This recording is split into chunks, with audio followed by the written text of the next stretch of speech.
Assalamualaikum warahmatullahi wabarakatuh. Perkenalkan, nama saya Muhammad Zaini Haris Munandar. Saya dari Prodi Ekonomi Syariah. Di sini saya akan menjelaskan tentang tafsir dalam lintasan sejarah. Yang pertama, sejarah perkembangan tafsir di dunia Islam, dan yang kedua, sejarah perkembangan tafsir di Indonesia, dan yang terakhir, faktor-faktor penyebab perbedaan penafsiran secara internal dan eksternal. Di sini tentang pengertian tafsir. Secara etimologi, tafsir bisa berarti penjelasan, pengungkapan, dan penjabaran kata yang samar. Adapun secara terminologi, tafsir adalah penjelasan terhadap kalamullah atau penjelasan lafaz Al-Quran dan pemahamannya. Ini sejarah perkembangan tafsir di dunia. Pada saat Al-Quran diturunkan, Rasulullah SAW yang berfungsi sebagai mubayyin atau pemberi penjelasan, menjelaskan kepada sahabat-sahabat tentang arti dan kandungan Al-Quran, khususnya menyangkut ayat-ayat yang tidak dipahami atau samar artinya. Keadaan ini berlangsung sampai dengan wafatnya Rasulullah SAW, walaupun harus diakui bahwa penjelasan tersebut tidak semua kita ketahui akibat tidak sampainya riwayat-riwayat tentangnya atau karena memang Rasulullah SAW sendiri tidak menjelaskan semua kandungan Al-Quran. Kalau pada masa Rasulullah SAW, para sahabat menanyakan persoalan-persoalan yang tidak jelas kepada beliau, maka setelah wafatnya mereka terpaksa melakukan ijtihad. Khususnya mereka yang mempunyai kemampuan semacam Ali bin Abi Thalib, Ibnu Abbas, Ubay bin Ka'ab, dan Ibnu Mas'ud. Sementara sahabat-sahabat ada pula yang menanyakan beberapa masalah, khususnya sejarah nabi-nabi atau kisah yang tercantum pada Al-Quran kepada tokoh-tokoh ahlul kitab yang telah memeluk agama Islam, seperti Abdullah bin Salam, Ka'ab, Al-Ahbar, dan lain-lain. Inilah yang merupakan benih lahir Israiliyat.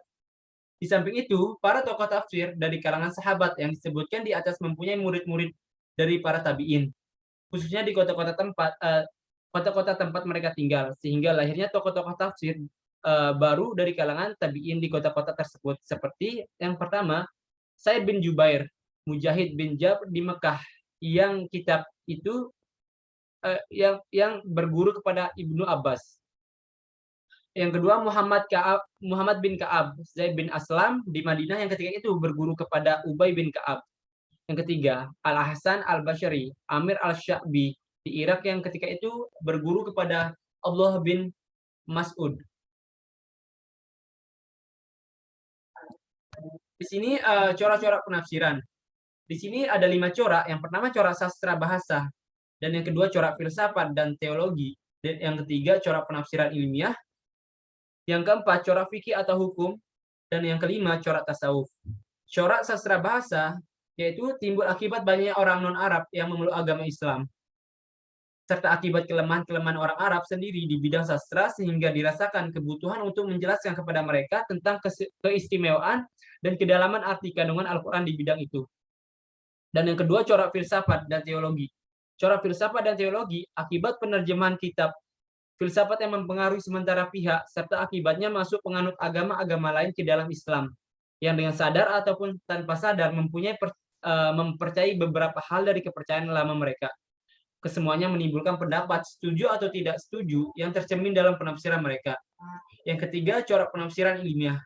Corak penafsiran ilmiah akibat kemajuan ilmu pengetahuan dan usaha penafsir untuk memahami ayat-ayat Al-Quran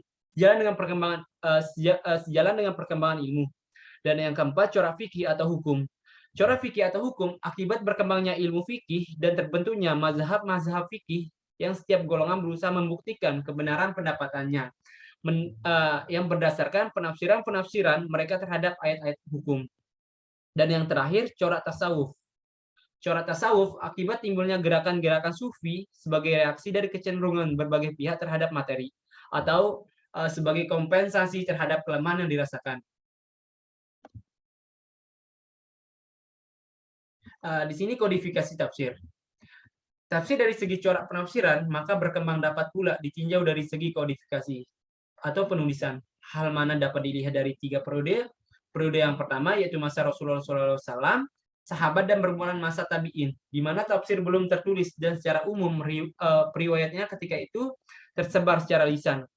Periode kedua bermula dengan kodifikasi hadis secara resmi pada masa pemerintahan Umar bin Abdul Aziz pada tahun 99 sampai dengan 101 Hijriah. Tafsir ketika itu ditulis bergabung dengan penulisan hadis-hadis. Dihimpun dalam satu bab seperti bab-bab hadis, walau tentu penafsirannya yang tertulis di itu umumnya adalah tafsir bi al-Matsur, dan periode ketiga dimulai dengan penyusunan kitab-kitab tafsir secara khusus dan berdiri sendiri. Oleh sementara ahli diduga dimulai oleh Al-Fara pada tahun 207 Hijriah dengan kitabnya yang berjudul Ma'ani Al-Quran. Nah, ini sejarah perkembangan tafsir dan corak penafsirannya. Sebelumnya saya sudah menjelaskan dari slide di atas. Ini sejarah perkembangan tafsir di Indonesia. Perkembangan tafsir di Indonesia dari masa ke masa pada abad ke-7 sampai dengan 15 klasik, studi Al-Quran pada periode pertama, Islam di Nusantara belum bisa dikatakan sebagai sebuah tafsir. Meskipun pada masa ini kitab-kitab tafsir, karya para ulama di dunia telah bermunculan. Akan tetapi, untuk skala Indonesia, penafsiran Al-Quran masih berada pada wilayah penjelasan ayat-ayat Al-Quran yang bersifat praktis dan penjelasan ayat-ayat Al-Quran berdasarkan pemahaman dan pembawa ajarannya. Sebagaimana diketahui bahwa para ulama dan penyebar Islam melihat kondisi Nusantara pada saat itu, di mana saat dibutuhkan hanya sebatas penafsiran ayat-ayat untuk kebutuhan dakwah Islamiyah. Sehingga untuk melacak karya-karya yang muncul pada periode klasik sangat susah disebarkan oleh beberapa faktor diantaranya. Yang pertama, bahwa tulisan pada masa itu belum begitu penting bagi masyarakat Indonesia. Dan yang kedua, bahwa masyarakat Indonesia pada masa itu lebih memilih penjelasan yang praktis terhadap isi dan kandungan Al-Quran ketimbang membaca karya-karya yang pernah ada di negeri Arab. Dan yang ketiga, bahwa masyarakat yang telah memeluk Islam dari kalangan pribumi masih membutuhkan waktu untuk belajar membaca huruf-huruf Arab, yang secara culture atau huruf-huruf tersebut masih tergolong asing di kalangan masyarakat.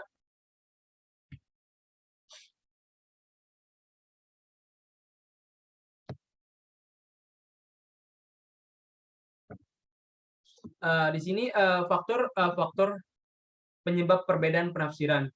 Di sini faktor-faktor penyebab perbedaan penafsiran secara internal dan eksternal. Menurut Nasruddin Baidan, bahwa ada dua komponen pokok dalam ilmu tafsir, yaitu faktor internal dan faktor eksternal. Faktor internal merupakan bagian yang tidak dapat dipisahkan dari sebuah karya tafsir.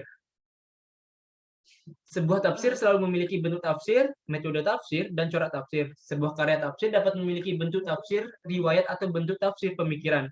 Bentuk tafsir tersebut merupakan sumber yang lebih dominan yang digunakan oleh mufasir, yang selanjutnya mempengaruhi hasil penafsirannya.